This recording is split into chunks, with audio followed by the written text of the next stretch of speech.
Shalom saudara, kita mengikuti acara yang sungguh menarik dan dinantikan, menjawab Trinitas.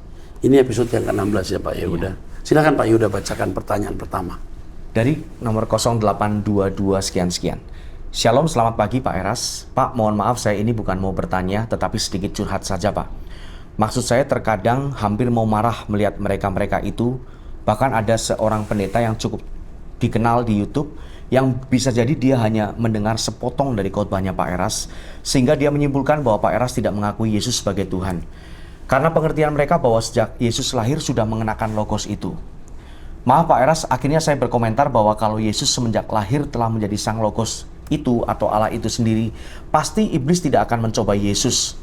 Karena iblis pun menyadari bahwa karena yang membuat iblis terhempas ke dunia karena mereka mau melawan Allah. Iya. Justru karena iblis mengerti firman, bahwa firman Tuhan berkata bahwa dalam segala hal Yesus sama dengan manusia, maka iblis ada kemungkinan Yesus dapat dikalahkan. Tetapi sampai salib terselenggara, Yesus tidak dapat dikalahkan. Seandainya mereka-mereka itu termasuk pendeta yang di YouTube itu mau memberi hati untuk mengikuti logos dari sesi 1 dan sudah mau sampai sesi 19, saya yakin baru sampai sesi 5 mereka akan benar-benar menyadari dan mengakui bahwa ternyata pendeta Eras sangat mengagungkan Yesus Kristus sebagai Tuhan dan satu-satunya juru selamat. Semangat terus ya Pak Eras, semoga Pak Eras semakin diperkaya Tuhan dengan hikmat-Nya. Amin. Wih, keren ya. Iya. Umur berapa ya? Ini tidak ada. Terima kasih bro, Anda benar. Iblis kalau tahu Yesus tidak bisa berbuat dosa dan Allah sendiri, dia tidak akan mencobai. Berkali-kali kok mengatakan, jika kamu anak Allah, anak Allah, anak Allah. Bukan Allah sendiri, anak Allah. Oh, udah jelas begitu kok ya. Tapi enggak apa-apa, kita jalan terus. Mantap. Berikutnya dari seorang pria 59 tahun tinggal di Kupang, Nusa Tenggara Timur, menikah seorang penjahit busana. Ada satu ganjalan dalam pikiran saya mengenai pengajaran Pak Eras yang tidak mengakui bahwa Yesus adalah firman Yahweh yang ada dalam diri Yahweh bersama dengan Roh Kudus. Jadi saya percaya bahwa Yahweh adalah Tritunggal, yaitu Bapa, Firman, Roh Kudus. Karena Yohanes menjelaskan seperti ini, Yohanes 1 ayat 1 sampai 2, 10 ayat 11 Oh dan ya, 14 saya tentu ini membacanya begini, Bro. Pada mulanya Firman, Firman bersama-sama dengan Allah. Firman adalah Allah, segala sesuatu dijadikan oleh Dia. Tanpa Dia tidak ada sesuatu yang jadi. Ya. Tanpa Dia, tanpa Firman. Di situ kan ayat mengatakan Firman sendiri menciptakan langit dan bumi, bahkan segala sesuatu. Tapi di kitab Kejadian ada Roh Allah, ada Elohim. Di mana mereka? Firman itu adalah Allah Bapa sendiri. Tidak mungkin perkataan bisa dipisahkan dari Allah. Begitu ya, maka firman itu sebenarnya metonim Allah. Menunjuk Allah sendiri. Oke, terus. Saya memahami tentang pengosongan diri Yesus adalah dari rupa Allah untuk bisa menjadi manusia 100% melalui proses kelahiran. Dan dalam keadaan Yesus sebagai manusia 100%, Yesus merendahkan dirinya untuk taat sampai mati. Jadi saya percaya Yesus melakukan tugas penyelamatan dalam keadaan dia manusia 100% tanpa mengenakan kealahannya. Karena Allah tidak bisa dilihat, maka Allah tetap menyatakan dirinya dalam rupa manusia Yesus yang telah Yahweh bangkitkan tersebut. Iya benar ini. Iya. Ini benar yang ini. Terus Filipi 2 ayat 6 sampai 11, ini ayatnya tidak saya bacakan Pak, panjang sekali. Terus? Hal utama yang mendasari saya mengakui Allah Tritunggal adalah karena kita manusia diciptakan menurut gambar dan rupa Allah. Karena saya percaya bahwa kita manusia terdiri dari roh, jiwa, tubuh yang esa dalam pribadi seorang manusia. iya, tapi kan roh nggak terpisah. Iya. Jiwa tidak punya pribadi sendiri. Tubuh tidak punya pribadi sendiri. Itu nggak bisa trinitas. Roh Allah yang melayang-layang ya Allah sendiri. Roh Allah, rohnya Allah. Iya. Firman itu firmannya Allah. Kalau dibuat apa paralel ya. Iya. Allah Bapa, Roh Kudus, tubuh, jiwa, dan roh. Bisa juga.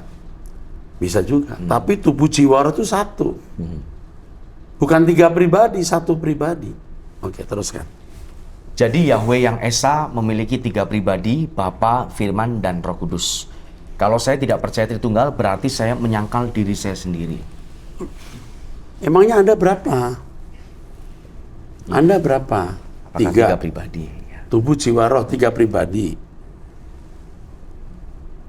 Nah kalau Tritunggal, Yesus itu katanya punya natur Allah, natur manusia. Nanti di surga jadi 3,5. 3 Allah, setengah manusia dong. Ya. Iya kan? Begitu. Oke, teruskan. Saya memahami bahwa Allah dan Firman dan Roh Kudus itu adalah satu hakikat yang disebut sebagai Yahweh atau Tuhan. Nah, hakikat itu apa? Hakikat itu apa? Nah, ini kan juga jadi masalah karena harus dipecahkan. Nanti di monoteisme saya akan menjelaskannya.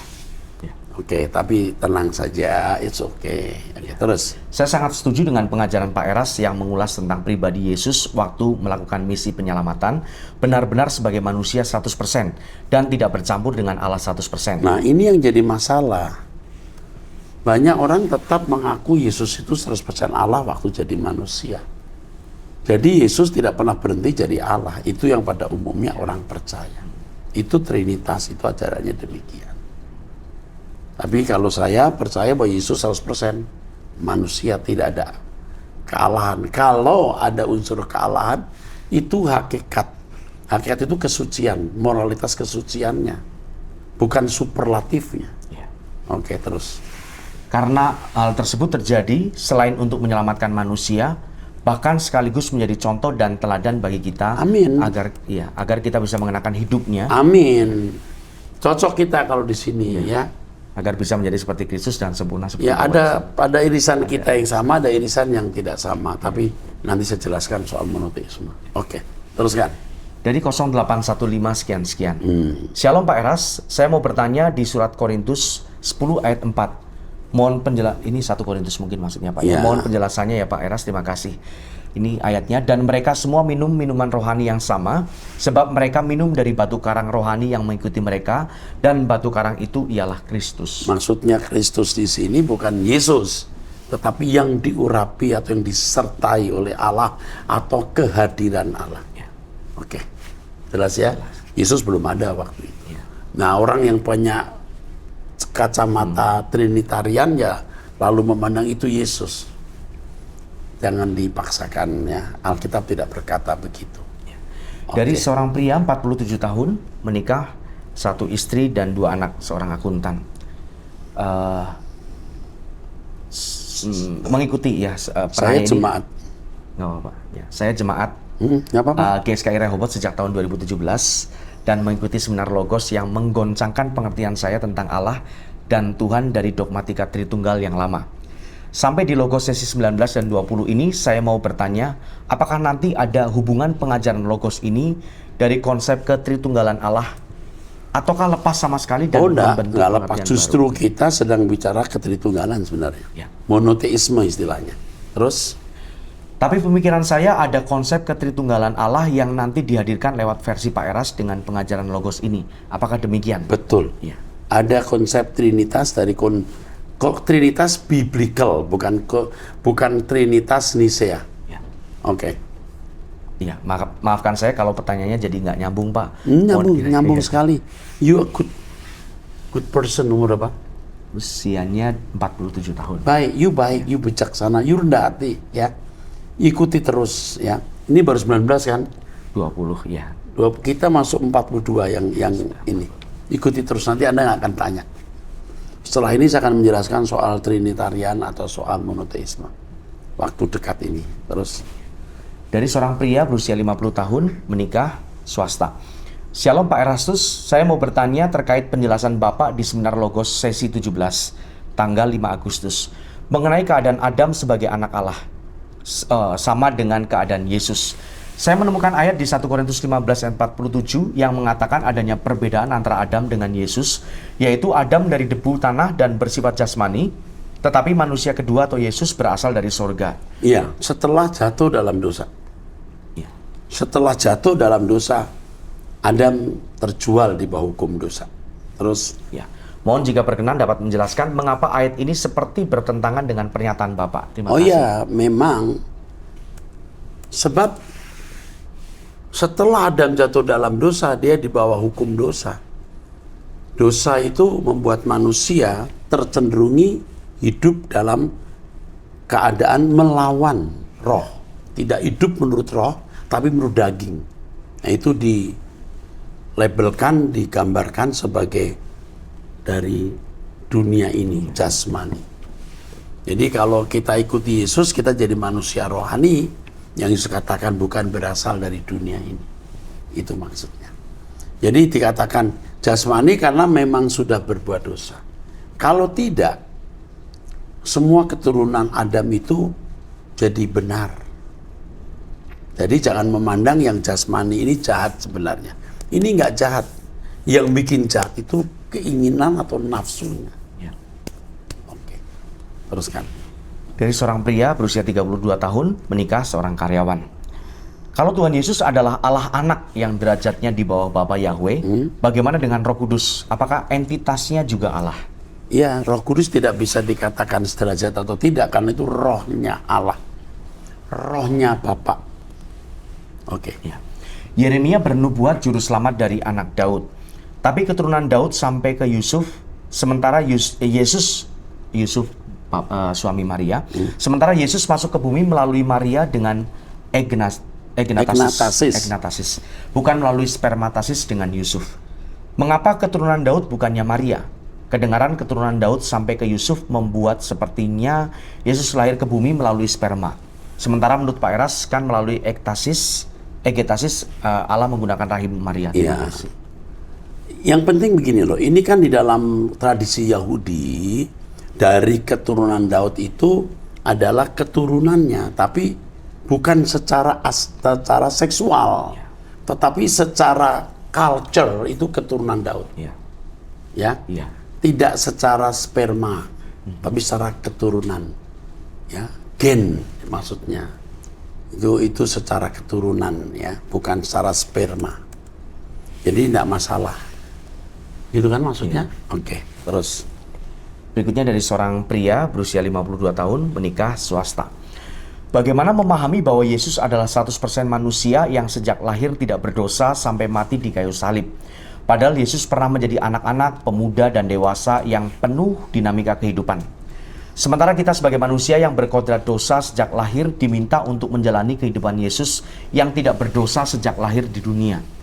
Mohon penjelasan bagaimana Yesus menjalani proses tanpa jatuh dalam dosa sejak kecil hingga dewasa untuk dapat kita teladani. Ya, Yesus berhasil. Dia tidak sama dengan manusia pada umumnya. Sejak anak-anak, remaja, pemuda sampai usia 33 tahun naik ke surga tidak bersalah. Bagaimana kita bisa meneladani dia? Bisa.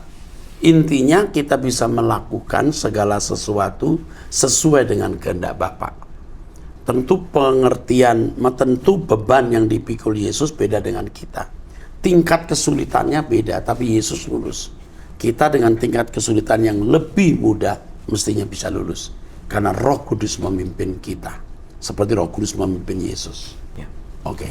Dalam pembahasan di salah satu channel YouTube, tanggal 23 Agustus 2023 tentang ajaran Pak Eras, ada yang berpendapat tentang tulisan Bapak mengenai logos sebaiknya dapat dipertanggungjawabkan secara ilmiah karena Bapak adalah juga seorang akademisi. Pada saat Sebentar. itu, iya. Apa itu akademisi? Tentu secara akademisi, buku kenosis sudah ada dan tentu ada berapa puluh referensi tulisan kita tulis secara akademisi. Yang berkata secara akademisi sekolah nggak dia ngerti nggak itu akademisi. Tentu saya sebagai seorang associate professor yang sudah menjalani puluhan tahun di dunia akademis mengerti apa itu akademisi. Tapi tergantung orang menilai ini akademis atau tidak. Jangan karena tidak sesuai dengan pendapatnya lalu kita dipandang tidak akademis. Itu tidak fair. Ya, di mana-mana juga sering kita diserang tidak akademisi lah, plagiat lah, ya. Ya, saya Pak Yehuda termasuk orang yang harus membuktikan buku itu plagiat nggak. Lalu dibawa ke Turnitin, ya, diperiksa ternyata ya memang tulisan orisinil kita, ya. Kalau ada irisan dengan penulis lain, ya bisa Alkitabnya sama, ya. Sebaiknya dipertahankan secara akademis. Iya iyalah, mestinya iyalah gitu. Ya, mesti iya. Kalau itu bersifat doktrin ya. Tapi kalau di jemaat kan orang nggak peduli ini akademisi atau tidak. Jemaat hanya merasakannya mengubah hidupnya, nggak tambah suci nggak. Ya.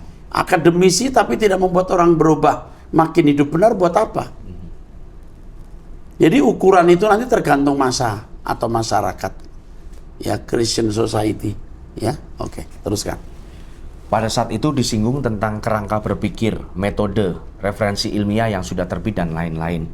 Saya tidak paham bagaimana hikmat yang diberikan Tuhan kepada Bapak untuk menyampaikan tentang logos dapat dibungkus antara kerangka doktrinal dan ilmiah. Iya, harus dibungkus kerangka doktrinal dan ilmiah.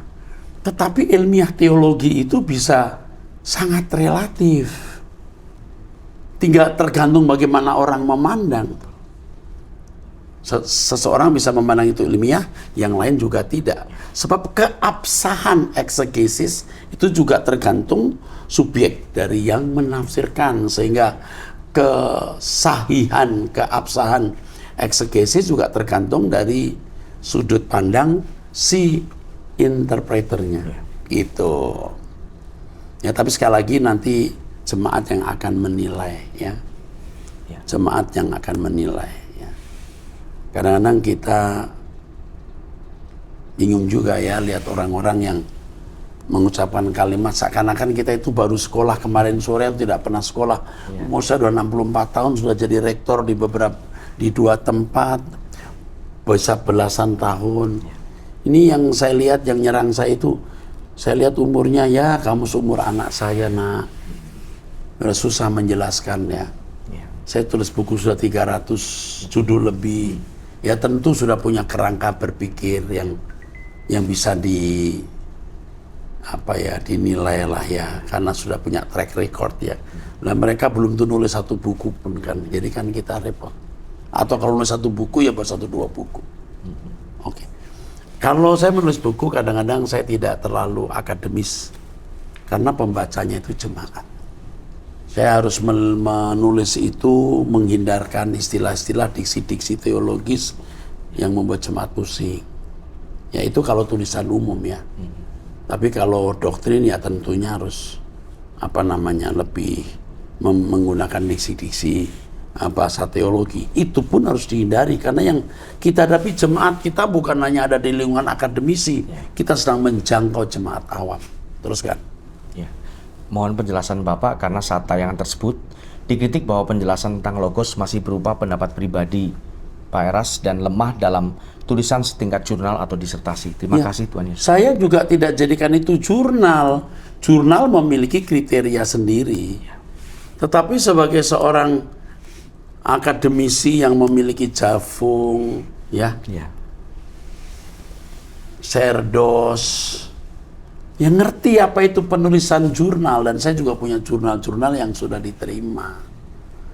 Tulisan logos itu belum bisa jadi jurnal. Ya, nanti mungkin akan saya jadikan jurnal, sekarang belum. Yang kita hadapi itu jemaat, jadi kita jangan terlalu akademisi. Gitu. Kalau kita menulis ini dari medan akademisi beda dengan medan jemaat sebagai gembala. Yang penting yang mau dicapai jemaat diubah hidupnya berkenan di hadapan Allah. Itu. Oke deh, teruskan. Dari seorang pria berusia 69 tahun, seorang pensiunan. Shalom, saat pesan ini saya tulis, saya sedang mengikuti logos sesi 15. Ini adalah tahapan maraton dari upaya untuk mengejar penyelesaian saya dalam mengikuti seluruh sesi terdahulu, dari sesi 1 sampai dengan terakhir. Sebelum saya hadir ke sesi logos secara onsite di hari Sabtu 26 Agustus 2023. Oh, beliau mulai dari awal begitu. Sekarang baru sampai ke 15 begitu Pak. Sebagai catatan kecil, dalam beberapa minggu terakhir saya telah berkebaktian di GSKI Rehoboth Kelapa Gading, termasuk minggu lalu saat Pendeta Erastus Sabdono berkhotbah dengan topik pemecatan. Melalui pesan WA ini saya hanya ingin sekedar share saja bahwa di sekitar tahun 2019 saya pernah diminta oleh pimpinan pemilik perusahaan tempat saya bekerja dulu di Surabaya untuk menerjemahkan buku Malakhi 2500 tulisan Prof. Devatasan. Sayang sekali tugas tersebut belum sempat saya tuntaskan karena saya hijrah ke Jakarta, berpindah kerja di tahun berikutnya. Namun dari sekian persen yang telah saya selesaikan, saya ingat betul bahwa dalam buku itu ada dua hal yang kurang lebih sinkron dengan apa yang saat ini sedang gencar-gencarnya dikupas oleh Pendeta Erastus Sabdono, yaitu yang pertama persembahan, di mana di kebanyakan gereja sebelum kantong kolektor diedarkan, para jemaat didorong atau lebih halusnya dimotivasi untuk memberikan persembahan dengan terlebih dahulu dibacakan ayat-ayat yang mendukung pemahaman tertentu serta implikasinya yang positif bila jemaat memberikan persembahan. Yang kedua, bahwa Yesus baru disebut Kristus saat dia telah berhasil menyelesaikan misi penebusan melalui kematiannya di kayu salib. Topik poin-poin ini menjadi jelas saat saya mengikuti sesi-sesi Logos, termasuk juga sesi-sesi Abang yang saya ikuti secara berkesinambungan dalam bulan-bulan terakhir ini.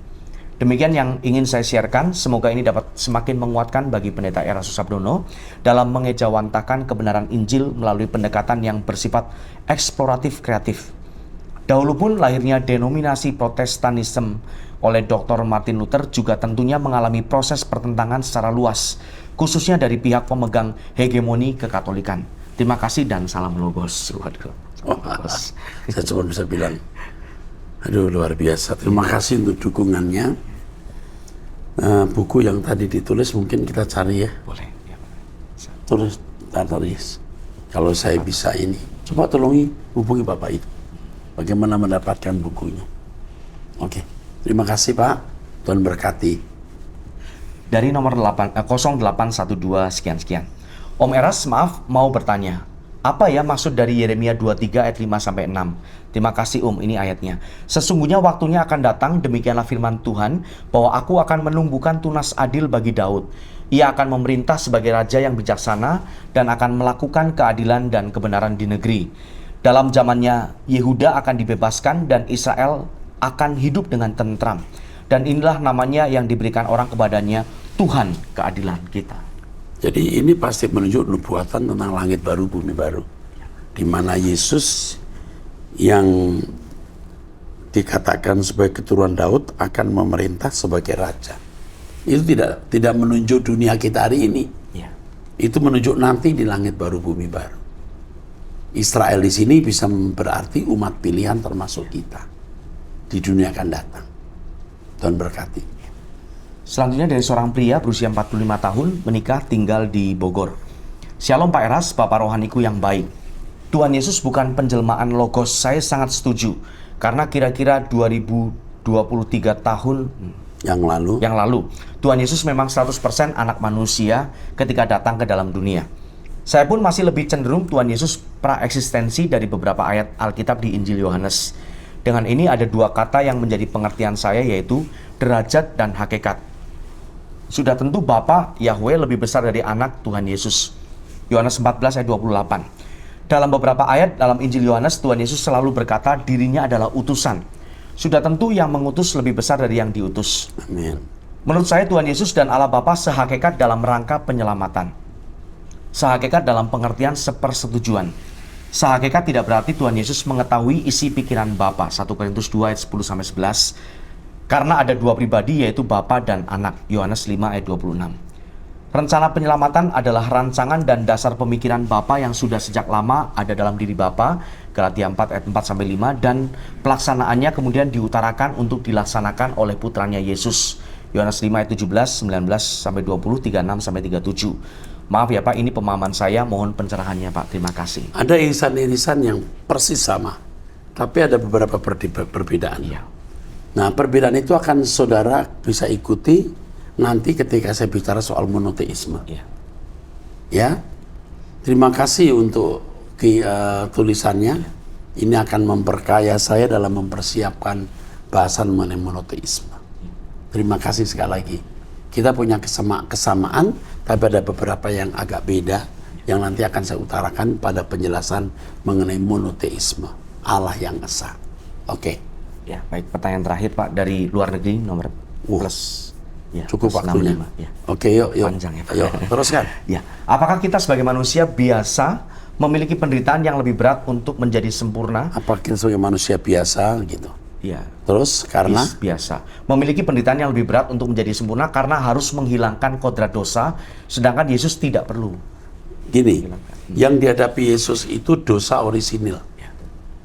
mau menyamai Allah atau tidak, tapi Yesus memilih tidak. Betul? Iya. Lalu Yesus bisa menjadi sempurna sehingga dosa pribadi ya bisa dapat dihindarkan. Ya. Seperti membunuh, berzina, mencuri pasti tidak dilakukan. Oke. Saya percaya jawabannya tidak, karena Yesus harus menjadi yang sulung, mati Amin. bagi semua orang dan Amin. lain-lain. Ya. Namun saya belum mengerti sepenuhnya, terutama karena jalan ini sangat berat. Ya. Jadi berpikir, ini apa nggak terlalu berat ya? Karena bagi kita harus menghilangkan kodrat dosa juga. Ayatnya misal yang dalam kurung, dalam dosa atau kesalahan aku dikandung atau diperanakan ibuku. Tidak tepat, namun intinya begitu. Ya, tapi ini di perjanjian lama, belum zaman anugerah. Iya. Zaman anugerah, Tuhan memberikan kita Roh Kudus yang menuntun kita. Di perjanjian lama orang bilang, berat banget ini. Mereka belum memiliki karunia Roh seperti kita. Nah, setelah kita memiliki karunia Roh, kita juga tahu beratnya. Tapi pasti kita mampu. Karena Roh Kudus menuntun kita kepada seluruh kebenaran. Dan standar kita adalah sempurna seperti Bapa dan serupa dengan Yesus. Berat. Yesus pun berkata bahwa jalan ini sempit. Berjuanglah. Ya. Banyak orang berusaha masuk tapi tidak bisa. Berusaha tapi tidak berjuang. Sedangkan Yesus berkata agonizisti, artinya struggle, strive, berjuang. Bukan hanya dengan usaha pas-pasan, tapi maksimal. Oke, teruskan.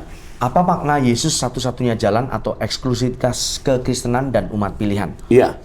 Apa- Yesus satu-satunya jalan keselamatan. Tidak ada jalan keselamatan di luar Yesus. Ya.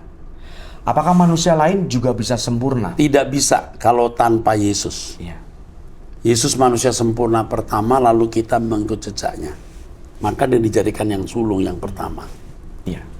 Misal jawabannya tidak, karena mereka tidak dipimpin Roh Kudus atau kurang kepenuhan Allah sehingga tidak bisa sempurna. Betul. Namun menurut saya jawaban ini masih kurang oke. Karena apakah bisa saja mereka sangat mengasihi Allah menurut pemahaman mereka atau sangat hidup benar walau tidak kenal Allah dan bisa sempurna? Tidak bisa. Sebab kesempurnaan itu artinya sepikiran, seperasaan dengan Allah. Dan itu bisa terjadi kalau seorang dipimpin Roh Kudus yang adalah Roh Allah sendiri. Oke. Tapi menurut saya kalau mereka tidak mengenal Allah tentu tidak punya ketertundukan pada Allah sehingga menjadi independen. Walau misal, tanda petik kebetulan apa yang mereka lakukan selalu sesuai apa yang Tuhan mau, tapi ini tidak mungkin kalau ada kodrat dosa, sehingga nyambung ke pertanyaan sebelumnya di atas. Tapi kan independen ini mereka lakukan. Sama seperti Bapa mengutus aku, demikian juga sekarang aku mengutus kamu. Pemahaman saya, kita diutus memperagakan firman. Contoh kasus di tengah-tengah orang yang tidak mengenal Allah, saya masih berusaha mengenakan firman, namun sambil itu juga menyelipkan kebenaran kepada teman, karena kita harus memikirkan keselamatan jiwa orang lain. Ya, benar ini. Iya. Ini benar, begitu. Terus? Namun saya merasa ragu bahwa ini seperti berusaha menyelamatkan orang padahal bukan juru selamat. Apakah ini kebablasan? Oh ya, kita tidak akan pernah bisa menyelamatkan orang. Hanya Yesus yang menyelamatkan. Tapi kita menjadi sarana Tuhan Yesus untuk menyelamatkan. Kalau bukan kita, siapa yang jadi sarana? Kitalah saksinya. Membuktikan bahwa Yesus juru selamat melalui hidup kita yang diubahkan. Yang diselamatkan itu diubahkan karakternya. Menurut saya yang benar, harusnya Allah bekerja di dalam kita. Dalam kurung, jadi bukan dari diri kita sendiri. Oh ya, Allah yang bekerja dalam diri kita. Namun pekerjaan Allah kita lakukan secara sadar, bukan seperti kerasukan yang tidak sadar. Amin. Itu benar, ini benar. Terus. Pertanyaan Pernyataan. pernyataan. Apakah ini pertanyaan Pak? Ya. Apakah pandangan suara kebenaran seperti unitas atau unitarian? Apa maksud atau penjelasan Ibrani 1 ayat 8 sampai 10? Sebentar. Iya. Suara kebenaran itu monoteisme. Iya. Oke. Bagaimana maksud dari atau penjelasan Ibrani 1 ayat 8 sampai 10 tentang anak? Pada mulanya ya Tuhan, Engkau telah meletakkan dasar bumi dan langit adalah buatan tangan-Mu. Itu Ibrani 1 ayat 10. Apa maksud Yesus sama dengan yang akhir dalam pernyataan terkait kebangkitan ini? Oke, gini. You ikuti saya di episode 4142. Ya. Saya menjelaskan soal Alfa Omega yang awal dan yang akhir. Ya. Oke. Logos versi 4142. Alfa, 41 dan 42. Iya, episode 4142 saya menjelaskan soal Alfa Omega. Iya. Beneran. Tentang kekeliruan terjemahan, apakah berarti orang-orang Kristen di negara bahasa asli Alkitab memahami secara firman bukan pribadi kedua dan seterusnya. Belum tentu. Ya. Jadi penerjemahan itu kadang-kadang tergantung dari perspektif sudut pandang si penerjemah. Penerjemah Trinitarian pasti nanti terjemahnya membela Trinitas. Unitarian membela Unitarian gitu. Ya. Terus Saya tahu Kristen ada banyak aliran, namun tidak paham mengapa konsili Nisea dan lain-lain dalam kurung yang padahal mungkin dekat dengan bahasa asli, bisa arahnya ke satu hakikat atau zat dan lain-lain, dan Yesus setara Yahweh. Alasan menanyakan ini karena saya rasa mereka juga orang-orang pintar yang tidak sembarangan, jadi kita sebaiknya memahami proses berpikir mereka bagaimana, mengapa sekian banyak orang berkesimpulan seperti itu. ya, saya tidak bisa mau ngomong apa, cuman kita harus kembali ke Alkitab, back to the Bible. Ya. Alkitab mengatakan apa? Kalau kita mengakui Alkitab itu otoritas tertinggi, ya saudara uji dengan Alkitab, jangan uji dengan pandangan si atau si B, atau tokoh sehebat apapun, atau konsili kapanpun. Oke? Dan Roh Kudus masih hidup. Bapak masih hidup. Dia selalu ada. Tanyakan kepada Roh Kudus. Masa Pak? Tidak bisa tidak. Itu yang paling tepat. Oke, selesai di episode ini. Kita ketemu di episode yang akan datang ya. Tuhan memberkati.